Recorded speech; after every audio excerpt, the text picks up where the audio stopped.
ओम जय जय जय। नमोस्तु नमोस्तु नमोस्तु। नमो हरिहंताणं नमो सिद्धाणं नमो हरियाणं नमो चारणं नमो लोय सवसावणं। मंगलम भगवान वीरो मंगलम गौतमो गणी मंगलम कुंद कुंदाद्यो जयंतरमस्तु मंगलम। सर्वमंगल मांगल्यम सर्वकल्याणकारिकं ज्ञानं सर्वधर्माणं जयनं जयतु शाश्वतं।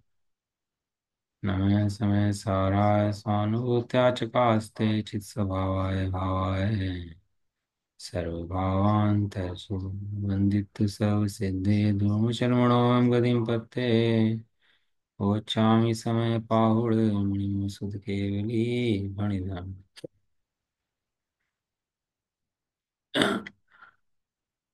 श्री समय सारजी ग्रंथ सर्वशुद्ध ज्ञान अधिकार कथा नंबर 314 315 पेज नंबर 726। करता कब तक करता है, कब तक संयमी है नहीं है, वो बात बता रहे हैं। अब ये कहते हैं कि जब तक आत्मा प्रकृति के निमित्त से उपजना विनशना ना छोड़े तब तक वह अज्ञानी है, मिथ्या दृष्टि है, असंयत है। टोडरमल जी ने निश्चय भाषी के प्रकरण के अंदर अच्छा उठाया। उन्होंने कहा कि भैया प्रकृति है और जीव है, तो न्यारे न्यारे हैं। प्रकृति जीव का कुछ नहीं बिगाड़ती और जीव प्रकृति का कुछ नहीं बिगाड़ता विनाशता। तो ठीक है, फिर कैसे भी रहो, अपने दोष दोष नहीं दिखाई दे। तो उसको गिरा निश्चय भाषी के अंदर, जहां निमित्त निमित्ति को निमित्त निमित्ति की बिना माने तो तो निश्चयभाषी निमित्त निमित्त को कर्तापन मान ले, कर्ता कर्म मान ले, तो मिथ्या दृष्टि। दो नहीं। निमित्त निमित्त का कहीं उड़ाना नहीं है, कि नाश नहीं करना। निमित्त निमित्त को निमित्त निमित्त की जगह स्वीकार करना है निमित्त निमित्त बराबर है।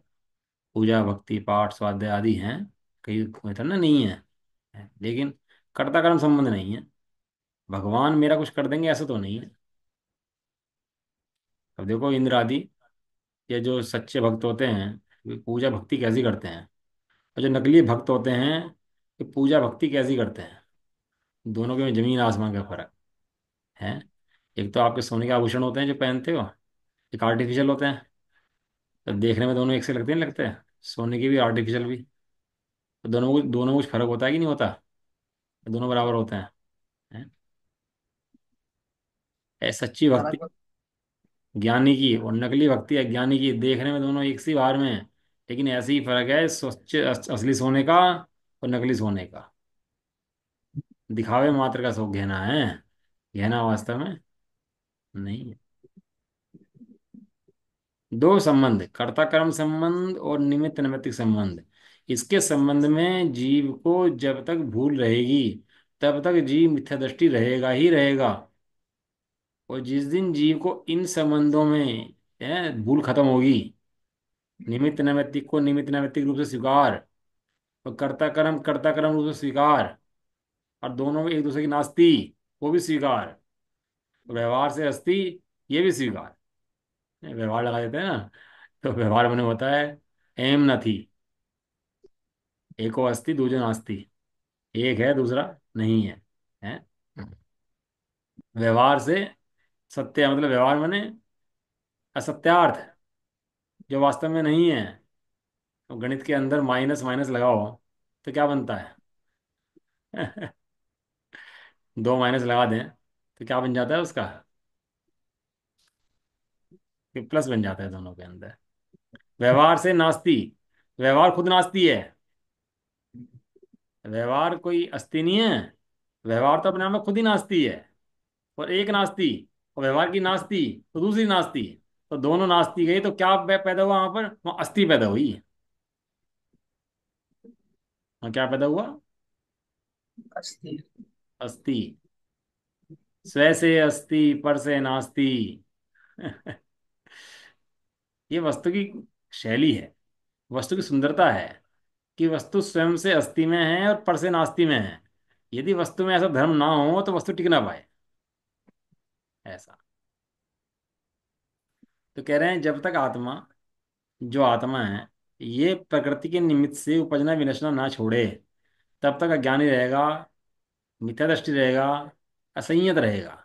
मैं तीन शब्द लिए, इसका मतलब है मिथ्या दृष्टि, मिथ्या ज्ञानी और मिथ्या चरित्र। मिथ्या दर्शन, मिथ्या ज्ञान, मिथ्या चारित्र। अच्छा। ना? तो अज्ञान को पहले रखा, देखो आप देखो ना, कर्म के अंदर अज्ञानी, मिथ्या दृष्टि और असंयत, यानी कि मिथ्या ज्ञानी, मिथ्या ज्ञानी को लिया अज्ञानी, और मिथ्या दृष्टि लिया और असंयत लिया। एक एक शब्द को इतने ध्यान से पढ़ा करो कि इसके अंदर मन छिपे हुए हैं, गहरे गहरे इन शब्दों के अंदर आगे पीछे करने में। अज्ञानी लिखा, मिथ्या नहीं लिखा है, क्या लिखा? अज्ञानी। अज्ञान। मिथ्या नहीं लिखा, और अज्ञान को पहले रखा, मिथ्या दर्शन को बाद में रखा। देखो शैली विवक्षा भेद है ये, कि कहाँ कौन सी चीज पहले आएगी। ज्ञान जो है मिथ्या दृष्टि नहीं होता, ज्ञान अज्ञान होता है। तो मिथ्या दृष्टि, मिथ्या ज्ञान को लिखा, और मिथ्या दृष्टि की अपेक्षा से उसे मिथ्या ज्ञान कहा गया। जब अकेला ज्ञान शब्द आएगा, जब मिथ्या दृष्टि का अकेला, जब मिथ्या दृष्टि का ज्ञान का वर्णन चलेगा, मिथ्या दृष्टि अज्ञान का वर्णन चलेगा, तो जब पहले शब्द आएगा तो अज्ञान आएगा, मिथ्या ज्ञान नहीं आएगा। संसार का मूल कारण क्या है? तो मिथ्या ज्ञान ही लिखा, क्या लिखा? अज्ञान लिखा। अज्ञान। तो मिथ्या ज्ञान शब्द कहाँ से पैदा हुआ? तो मिथ्या ज्ञान शब्द तो मिथ्या श्रद्धा थी ना, उसकी परछाई से पैदा हुआ। अपने आप में ज्ञान मिथ्या होता ही नहीं है। आपने ज्ञानावरणी पढ़ा है और मोहनीय पढ़ा है, पढ़ा शाम की क्लास में नहीं पढ़ रहे? मोहनीय और ज्ञानावरणी। और बताया था हाँ। आपको, ज्ञानावरणी ज्ञान को कम ज्यादा करता है, विपरीत नहीं करता। और मोहनीय जो है श्रद्धा को कम ज्यादा नहीं करता, विपरीत करता। श्रद्धा तो पूरी है, लेकिन कैसी है? विपरीत है। और ज्ञान थोड़ा है, लेकिन जितना है वो सही है।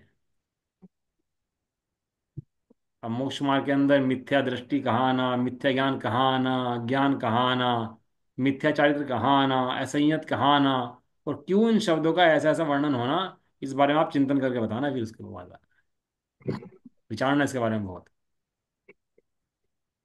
संसार का मूल कारण अज्ञान है, लेकिन मात्र ज्ञान कर ले तो उससे संसार नहीं निकलता। जब तक दृष्टि सम्यक नहीं होती तब तक, तब तो अज्ञान का भाव होता ही नहीं है। तो मूल कारण क्या है? अज्ञान की मिथ्या, मिथ्या श्रद्धा। अब तो बात निकल के आएगी ना, मिथ्या श्रद्धा मूल कारण की या ज्ञान मूल कारण है? कि प्रयोजन की विवक्षा है। जहां जानता ही नहीं है सात तत्वों के बारे में, तो वहां तो अज्ञान को मुख्य कहते हैं। तो जब सात तत्वों को जान लेता है तो फिर श्रद्धा को मुख्य करते हैं।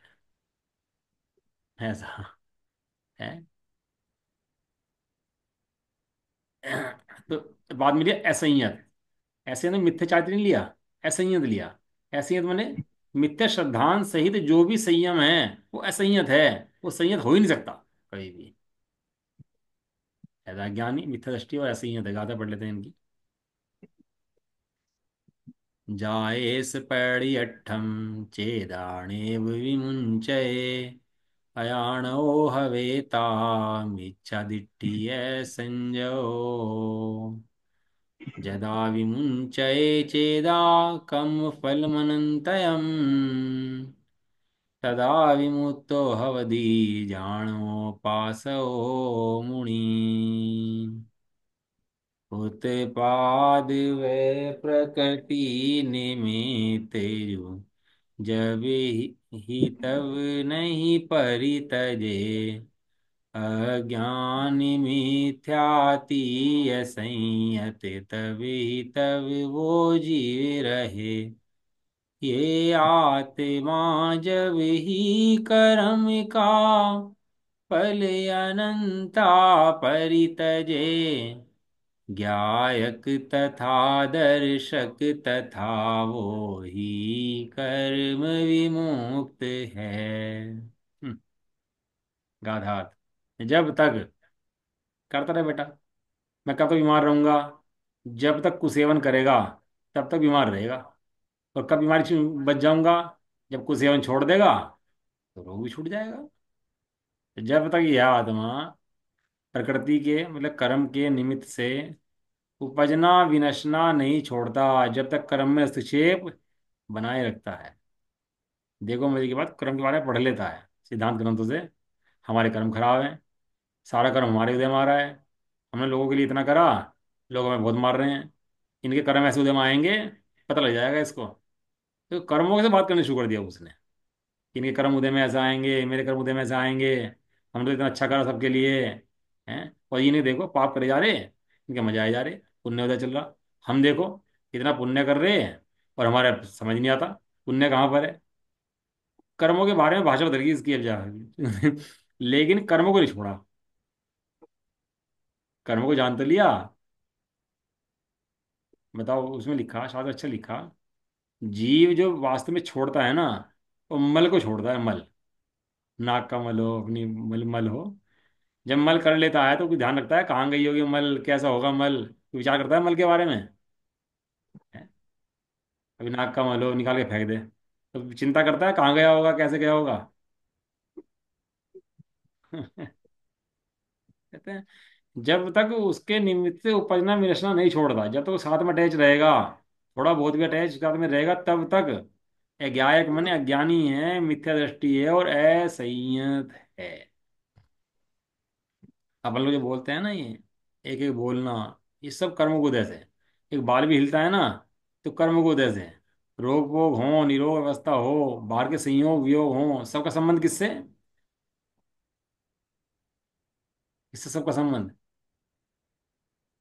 एक एक का संबंध कर्म उदय से। अब बताओ, ये मैं बोल रहा हूँ, ऐसा कौन मानता कि मैं नहीं बोल रहा?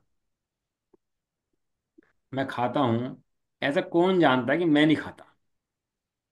पूजा करते हैं, ऐसा कौन मानता है पूजा नहीं करता है? तो क्या अच्छा बढ़िया काम कर दे संसार के अंदर, लोग के अंदर तारीफ वाला, और प्रशंसा हो रही हो, मैं नहीं करता, ये मेरा काम नहीं है, ऐसा कौन मानता है?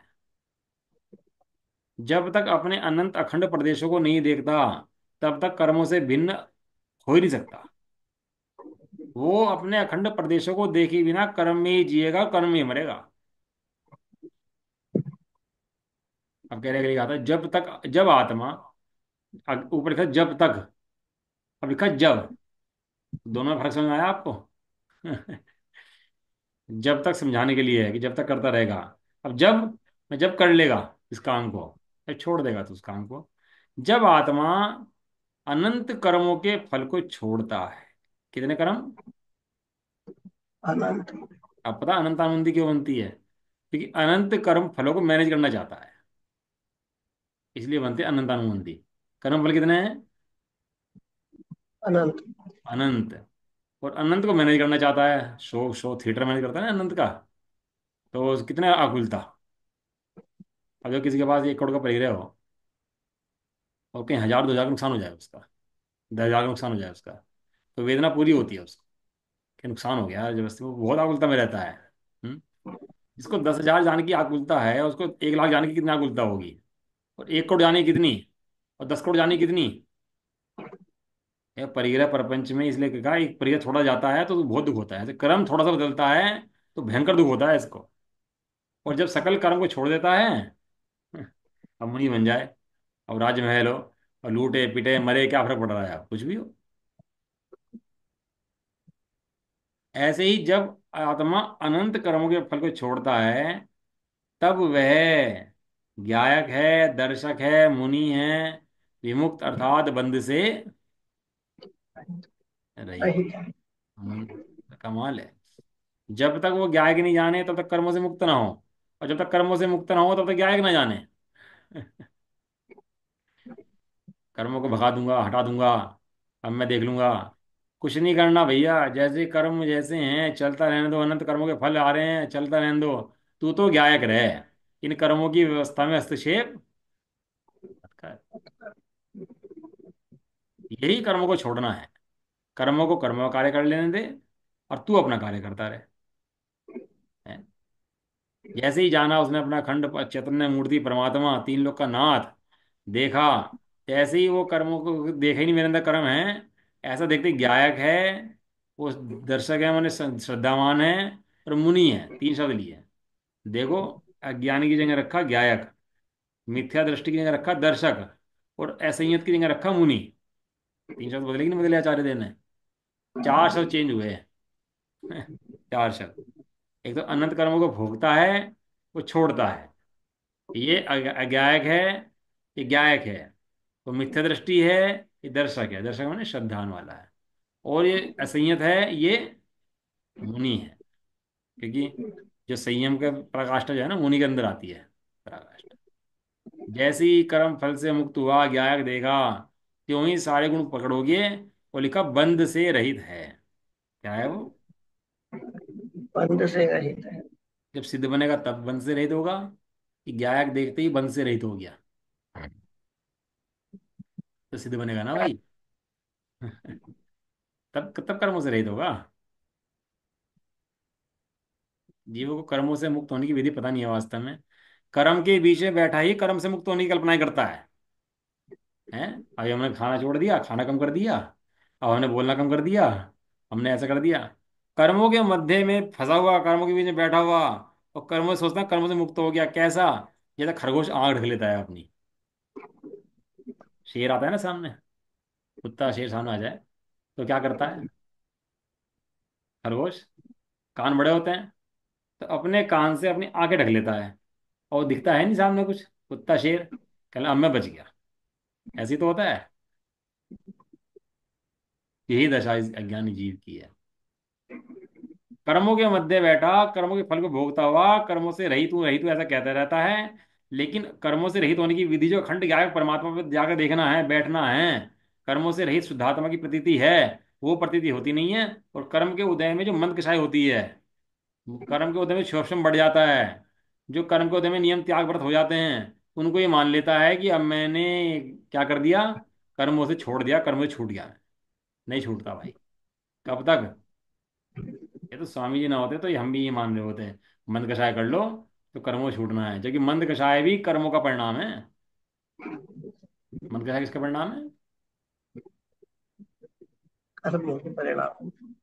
मंद कषाय कर्म को का परिणाम है, छोड़ देने योग्य है। भगवान के पास गया रोता गाता भक्ति करने के लिए, भगवान तार दो। तो भगवान ने कहा ऐसे नहीं तरेगा, मेरा लक्ष्य भी छोड़ और अपना लक्ष्य पकड़, तब तरेगा। भगवान मैं तो छोड़ गया, दुनिया तुम्हारे पास आया, तुम भी ऐसी बात कर रहे हैं, अब मैं कहाँ जाऊँ? मुझे तो कोई शरण नहीं है। कि तू अपनी शरण पकड़ भाई, वहीं से निकलेगा, अन्य को निकलने का रास्ता नहीं है। ठीक है। जब तक जब तक करता रहे बेटा, जब तक। एक ही विधि है। अनंत काल पहले समझे तो, आज समझ तो, और अनंत काल धक्के खा के रो पिट के समझ तो, पढ़ना तो पड़ेगा। काम तो करना ही पड़ेगा भैया। और एक ही विधि है। जब तक ये आत्मा स्व और पर, अपना और पर, आपा पर के भिन्न भिन्न निश्चित, निश्चित माने नियत, नियत को बोलते हैं निश्चित। निश्चित माने जैसे हैं वैसे ही थे, वैसे ही हैं वैसे ही रहेंगे, बदलने वाले नहीं है, इसका नाम है निश्चित। इसका बोलते हैं नियत। स्व लक्षणों का, अपने अपने लक्षणों का ज्ञान, भेद ज्ञान ना होने से है, उसे नहीं है ज्ञान ऐसा। दो भी चीजें यहाँ अलग अलग हैं। आत्मा अलग है, शरीर अलग है, ऐसा उसको ज्ञान नहीं है। चलो ज्ञान नहीं है तो क्या फर्क पड़ रहा है? लेकिन भाई साहब ऐसा ज्ञान ना होना महाभयंकर बंद का संसार कारण है। हाँ, इतने बड़े प्रधानमंत्री बन जाओ, राष्ट्रपति बन जाओ, खूब बड़े बन जाओ, लेकिन ये ज्ञान नहीं है तो घोर संसार के निगोद के मध्य में बैठा हुआ है। ऐसा है। निश्चित स्वलक्षणों का ज्ञान, भेद ज्ञान ना होने से प्रकृति के स्वभाव को, यानी कर्म के स्वभाव को, जो कि अपने को बंध का निमित्त है, उसको नहीं छोड़ता, उसको पकड़कर रखता है। तब तक स्वयं पर के, अपने और पर के एकत्व ज्ञान से, क्या लिखा? एकत्व ज्ञान, एकत्व बुद्धि, ममत्व बुद्धि, कर्तत्व बुद्धि और भोक्तत्व बुद्धि, ये चार बुद्धि अज्ञानी के संसार में रहती है। कौन सी बुद्धि? चार बुद्धि। कौन कौन सी? एकत्व बुद्धि, ममत्व बुद्धि, कर्तृत्व बुद्धि, भोक्तृत्व बुद्धि। पहले एकत्व, ये मैं हूं। तो इसमें मोह उत्पन्न होगा, ये मेरे हैं, ममकार, मैं करता फिरेगा, मैं हूं, मेरे हैं, मैं इनका करता हूं। देखो मैं तो कर रहा हूँ सब कुछ। और मैं क्या भोगता हूँ। यही संसार के कारण हैं। लास्ट में ज्ञाता बुद्धि, ज्ञातृत्व बुद्धि। ज्ञातृत्व बुद्धि ज्ञानी की होती है। वो कौन सी बुद्धि है? मैं ज्ञाता हूँ, ये शरीर आदि करता मैं नहीं हूँ। एकत्व ज्ञान से अज्ञानी है, अज्ञायक है, वो अपने को जानता नहीं है।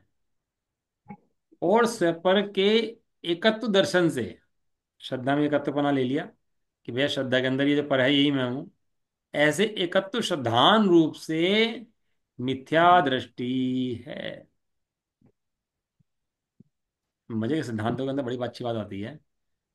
श्रद्धा घटती बढ़ती नहीं है, श्रद्धा पूर्ण है तो पलटती है। और ज्ञान घटता बढ़ता है, लेकिन सही है। ज्ञान घटता बढ़ता है, उल्टा नहीं है। और श्रद्धा पूर्ण है। श्रद्धा पहले गुण में पूर्ण, चौथे में पूर्ण, पांचवें में पूर्ण, सिद्धों की पूर्ण। श्रद्धा भाई साहब बढ़ती ही नहीं, और श्रद्धा घटती नहीं। समझ में आया? यदि बाहर में है तो पूरी एकत्व बाहर में पूरा पूर्ण प्रकट है वो श्रद्धा। और अंदर में जाए तो अंदर पूर्ण स्वीकार, और वहां भी श्रद्धा पूर्ण है। इसलिए क्या है, चौथे स्थान के अंदर सम्यक दृष्टि श्रद्धा पूर्ण हो गई कि श्रद्धा का विषय हमेशा पूर्ण रहता है, श्रद्धा कभी घटती ही नहीं है, पूर्ण प्रकट है। और ज्ञान, ज्ञान तो घट बढ़ जाता है। लेकिन जितना अंश ज्ञान का प्रकट है, समझो बात को, श्रद्धा मोहनीय से मोहनीय जितना प्रकट है, उल्टा है। आत्मा उसमें नहीं दिख सकता, विपरीत में। लेकिन ज्ञानम वर्णी के उदय के कारण जो ज्ञान घट बढ़ रहा है, तो घटते घटते इतना है कि वो उसको खत्म नहीं कर सकता। तो ज्ञान का जो अंश है ना, वो उसके द्वारा उस आत्मा की पहचान होती है, उस अंश के द्वारा। अंश से वंश की ओर, वो जो अंश है, उससे आत्मा का वंश अनंत गुण जो हैं, वो उस ज्ञान के अंश से पहचान हो जाती है उसकी। और वो ज्ञान का अंश श्रद्धा को सम्यक कर देता है, चारित्र को सम्यक कर देता है, अनंत गुणों को निर्मल कर देता है। अनंत गुण उछल जाते हैं, केवल ज्ञान आ जाता है, और सिद्धपन आ जाता है। किससे? किससे? समझ में आ रहा नहीं आ रहा? फिर बोलता हूँ समझ में आता है नहीं आता, इतना मतलब इतनी सूक्ष्म चर्चाएं आ जाती हैं सुबह सुबह, इसको समझ में आती नहीं आती हैं ये बातें, दिनों के प्रयोग चलते हैं चलते हैं इनका। समझ में तो आ रही है। हाँ, वो बात प्रयोग पद्धति होनी चाहिए, या प्रयोग होना चाहिए इनका। ये जो ज्ञान का अंश प्रकट है, और उसको श्रद्धा से अलग करो, और ज्ञान से उस आत्मा को उठाओ। आचार्य देवों ने जितने समय सारजी आदि ग्रंथों के अंदर उस ज्ञान से आत्मा को उठाया, और ज्ञान के अंश के अंदर पूरा आत्मा दिखाया। क्योंकि यही विधि है, इसके अलावा कोई अन्य विधि है ही नहीं। और जो उस अंश के द्वारा ज्ञान का निर्णय नहीं करता, वो मिथ्या दृष्टि है, मिथ्या ज्ञानी है, अज्ञानी है, असंयमी है, सब है वो। और जो उस अंश के द्वारा आत्मा निर्णय कर लेता है, वो कर्मों से नहीं बनता, कर्मों से छूट जाता है। ऐसा है। स्वपर के एकत्व दर्शन से, एकत्व सिद्धांत से मिथ्या दृष्टि है, और स्वपर की एकत्व परिणति से असंयत है। और तभी तक पर के तथा अपने एकत्व का अध्यास करने से करता है। एक इंद्रिय जीव कुछ करता ही नहीं करता, कुछ पाप कर रहा ही नहीं कर रहा वो है। बहुत मनकशाही जीव हो जाते हैं, मतलब अन्य मतियों के अंदर भी बहुत मनकशाही, इतना मनकशाही जीव हो जाए, आप कितनी गाली बक दो और कितना कैसे खिला दो, कुछ नहीं बोले एक शब्द भी, ऐसा मनकशाही हो जाए। तो बताओ, धर्म उसका हो रहा कि नहीं हो रहा? वो पाप कर रहा कि नहीं कर रहा? वो पाप ही है कि धर्मात्मा है? क्या है वो? जब तक वही तो उसका है। उस लेवल से निर्णय नहीं करो, तब तक भाई साहब धर्म प्रारंभ ही नहीं हो सकता। ये धर्म बाहर में समझ लेता है, अंतरंग में धर्म कैसा होता है तो समझ में आती ही नहीं वास्तव में बात की। अभिप्राय का स्तर, श्रद्धा का स्तर, ज्ञान का स्तर, कहाँ से घटता है, कहाँ से बढ़ता है, कहाँ से देखना, कहाँ से निकालना, कैसे निर्णय करना। अखंड चैतन्य मूर्ति आत्मा में छिपा हुआ है आज तक, वो कैसे प्रकट होगा? अरहंतों ने किस विधि से निकाल लिया उसको? जब तक वो विधि ज्ञान में ना हो, तब तक जितना जीव है, जितनी सृष्टि है, वो सब अज्ञानी है, मिथ्या दृष्टि है, भोगी है, पापी है, कुछ भी कहो। अध्यास कर रखा है उसने, पकड़ रखा है अध्यास। विधि की दिक्कत नहीं है, विधि तो बहुत ज्यादा आसान है, इतनी सी विधि अभी लगा दे और ये प्राप्त हो जाए, कोई विधि में दिक्कत नहीं है। लेकिन अज्ञान की दिक्कत है कि वो विधि को प्रयोग नहीं करता, वो प्रयोग करने की दिक्कत है। प्रयोग कर ले तो प्राप्त हो जाए। और जब यही आत्मा, क्या लिखा? यही आत्मा क्या लिखा? यही आत्मा। ये आत्मा नया पैदा नहीं हो गया, कि पहले तो कोई और आत्मा था, अब कोई नया आत्मा आ गया बोधमतियों की तरह। वही आत्मा पहले ज्ञानी था, लेकिन अब जो अज्ञानी था कहते हैं प्राग भाव है, चिंता मत कर, जो पूर्व में गया सो गया, तू भी ताजा माल खा। ताजा ले आई है।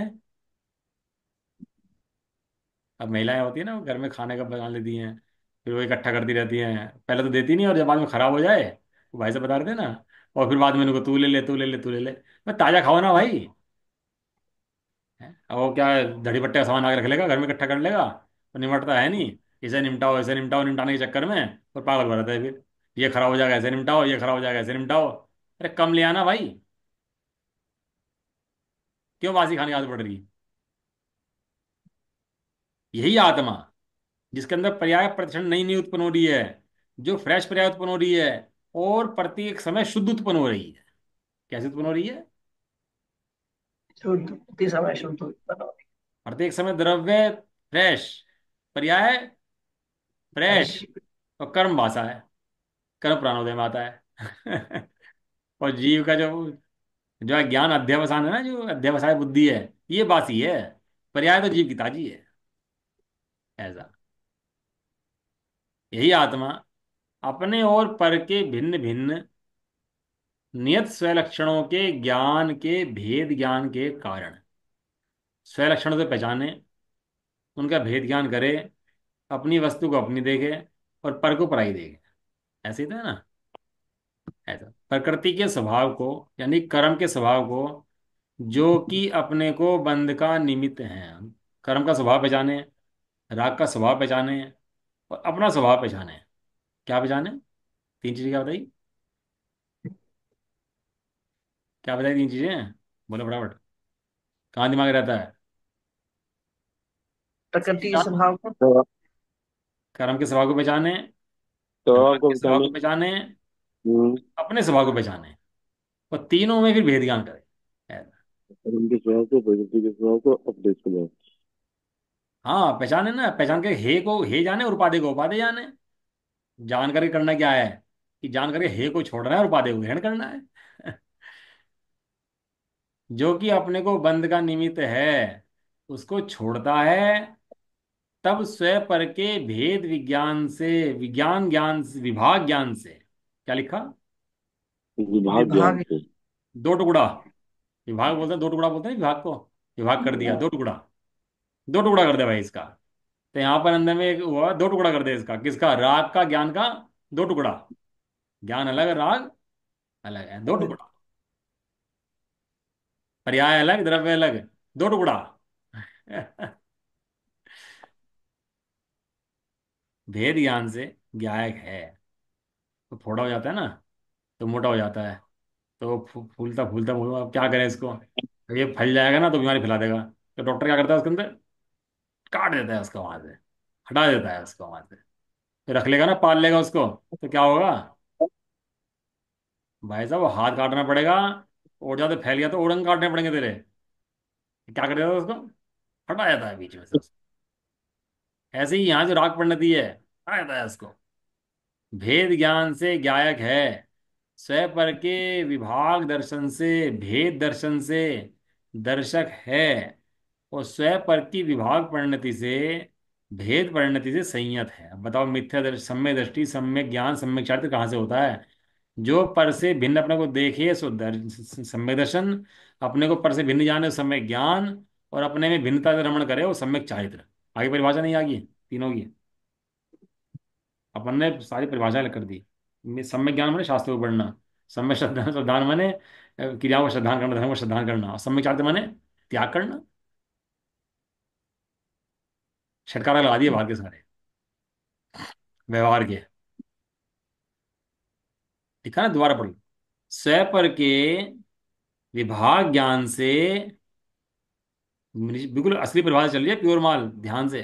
स्वयं पर के विभाग ज्ञान से ज्ञायक है, स्वयं पर के विभाग दर्शन से दर्शक है, और स्वयं पर की विभाग परिणति से संयत है, और तभी स्वयं पर के एकत्व का अध्यास ना करने से करता है। अध्यास।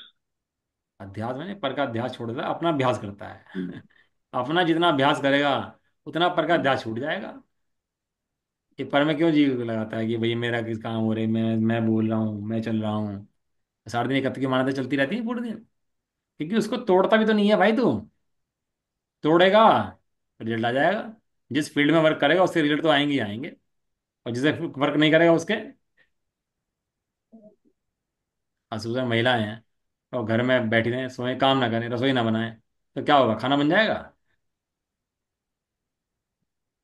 लेकिन वहाँ वो कर लेता है। लेकिन यहाँ पर ये कहते हैं भैया काम करने क्या है, अपने को गायक देखने का यहाँ पर काम है। करो काम इसके ऊपर। भावार्थ, जब तक यह आत्मा, अयम आत्मा स्वयं पर के लक्षणों को नहीं जानता, जानता ही नहीं। शास्त्री पढ़ लेता था, ऐसे पढ़ता है बस, पढ़ने के लिए पढ़ लेता है। पता ही नहीं क्या बात क्यों लिखी हुई है, क्या कहना चाह रहे हैं यहाँ पर। ये मोह का बड़ा प्रचंड तीव्र उदय है,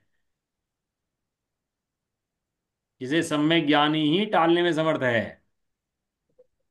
जिसको कोई भव्य जीव सुबुद्धि प्राणी ही इस मोह के जो अंदर में चलता है, इसको पहचान करके और मोह को टालने में समर्थ कोई बिरला जीव होता है। सब काम कर लेता है लेकिन अंदर से मोह का नहीं डाल पाता, अभाव नहीं कर पाता।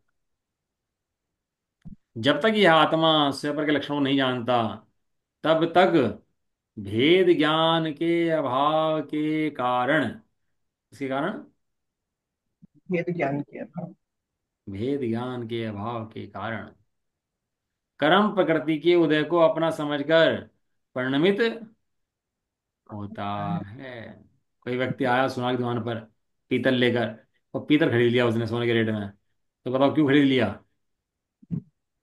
ज्ञान के क्योंकि ना तो उसे सोने की पहचान है और ना उसको पीतल पीतल की पहचान। और लूटेगा कौन? लूटेगा कौन? से लुटेगा। बताओ। भेद ज्ञान नहीं है ना सोने का और पीतल का। और सोने के अंदर ही पीतल मिला हुआ हो दोनों इकट्ठे हो तो पहचान ना हो तो क्या होगा? तो लूट जाएगा भाई। जुड़ जाएगा, पहचान नहीं होगी तो। ऐसे ही यहाँ ज्ञान का और कर्म प्रकृति की पहचान ना हो उनका भेद ज्ञान ना जानता हो तो भाई तो लूट जाएगा। ऐसा। जीव लूटा हुआ है। हाँ। और भेद ज्ञान करके अपने में बैठा रहेगा, अपनी सत्ता को संभाल लेगा, सोने को पहचान लेगा, तो लड़ाई बिल्कुल भी नहीं होगी। इस प्रकार मिथ्या दृष्टि अज्ञानी असंयमी होकर, कर्ता होकर कर्म का बंध करता है। और जब आत्मा को भेद ज्ञान होता है तब वह कर्ता नहीं होता, इसलिए कर्म का बंध नहीं करता, ज्ञाता दृष्टा रूप से परिणमित होता है। होता है। अब वो कर्मों का बंध नहीं करता। अभी तो मेरे को पुण्य थोड़ा उदय चलता है ना, तो मेरे को लगता ही नहीं कर्म को होता है, चल आ जाएगा ना, क्या फर्क पड़ रहा है कोई बात नहीं।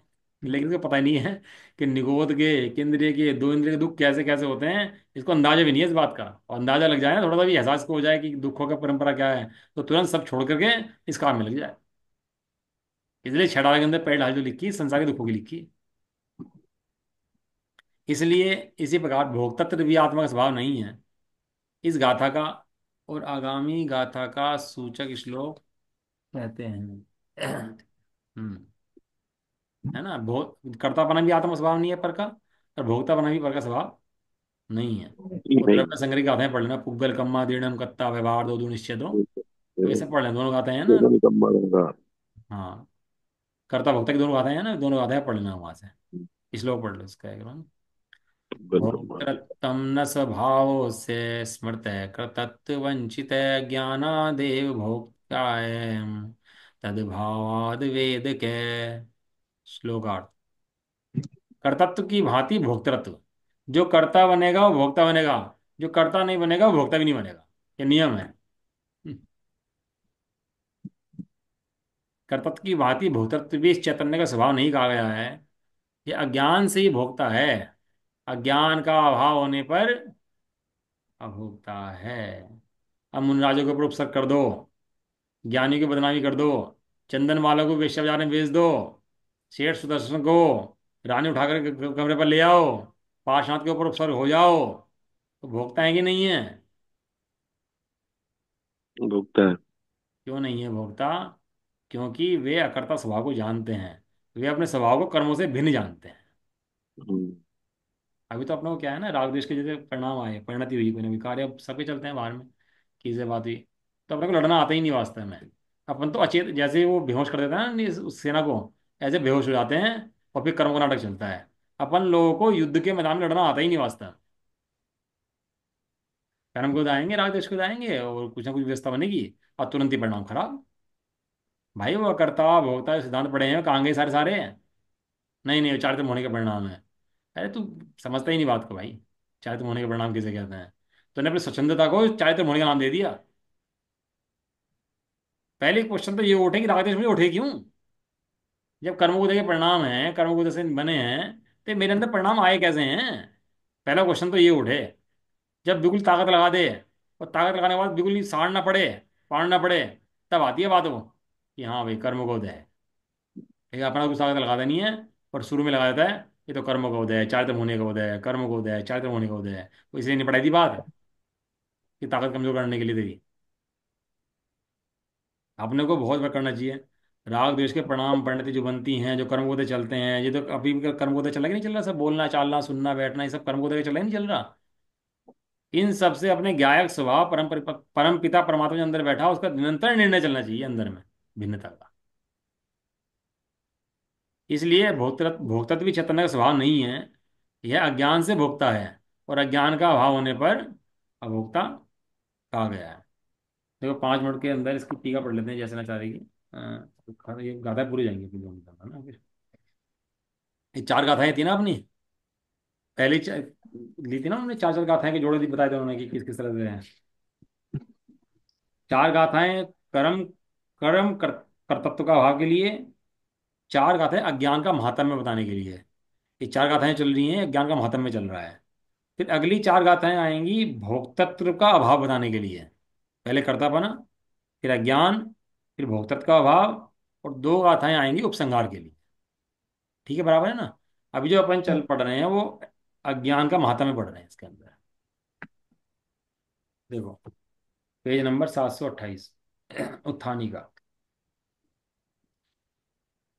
लगेंगे 10 मिनट इसके अंदर, कहो तो लूँ, नहीं तो कर लेंगे। क्योंकि जैसे नज़ारे के में बहुत विशेष खुलासे होते हैं ना, तो फिर पढ़ने में तेजी में मज़ा नहीं आता।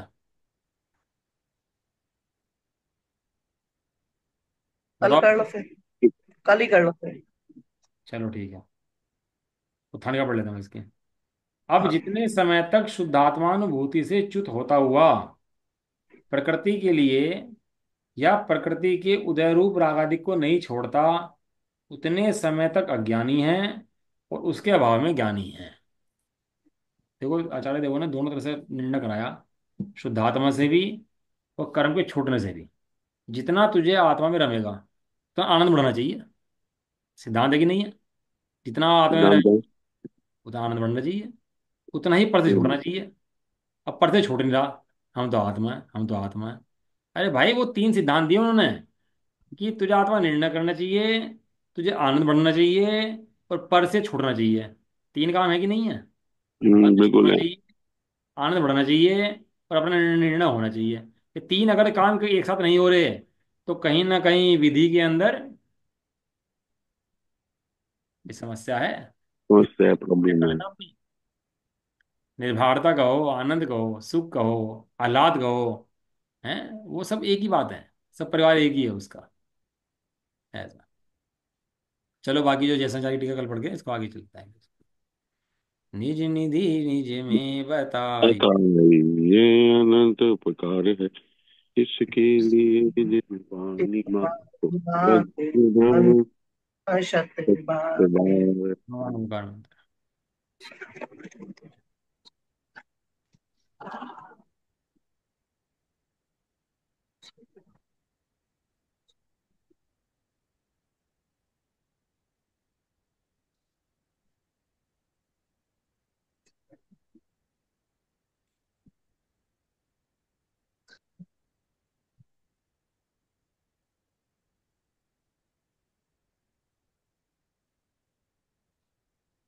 जय बोलो दक्षिण माता की। जय हो। जय हो। महान जैन धर्म की। जय हो। जय हो। एक साथ बोलिए। जय जय जनेन्द्र, जय जनेन्द्र, सबको जय हो जनेन्द्र, जाए सबको जय, सभी को सबको जय।